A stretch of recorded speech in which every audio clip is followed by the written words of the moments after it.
உலகில் என்னை விட வேகமாக ஓட வல்லவர்கள் யாரும் இல்லை. நீ மெதுவாக நகர்வதால் எந்த பயனும் இல்லை. வேகம்தான் வாழ்க்கையில் முக்கியமா? முயற்சியும் பொறுமையும் வெற்றியைத் தரும். நம்மிடையே போட்டி வைப்போமா?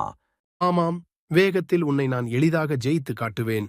சரி, அப்படியென்றால் இந்த மலை உச்சியிலிருந்து கீழே காட்டின் நகலை வரை ஓடி போட்டி வைத்து நிரூபிப்போம். போட்டி தொடங்கியது. முயல் வேகமாக ஓடிக்கொண்டு சென்றது. ஆமை எனக்கு பின்னால் எங்கும் இல்லை. நான் சில நிமிடங்கள் ஓய்வெடுக்கலாம். முயல் ஒரு மரத்தடியில் படுத்து தூங்கிவிட்டது. ஆமை மெதுவாக, ஆனால் சீராகத் தொடர்ந்து நடந்தது. நான் மெதுவாக இருக்கலாம், ஆனால் முயற்சியை கைவிட மாட்டேன். ஆமை இடைவிடாமல் முன்னேறி இலக்கை அடைந்தது. முயல் எழுந்து பார்த்தபோது ஆமை ஏற்கனவே இலக்கை அடைந்து விட்டது. நீ எப்படி வெற்றி பெற்றாய்? முயற்சி, பொறுமை மற்றும் உறுதியுடன் செயல்பட்டால் வெற்றி நிச்சயம். வேகம் மட்டுமல்ல, சீரிய முயற்சியுடன் செயல்படுவதே வெற்றிக்கான முறை.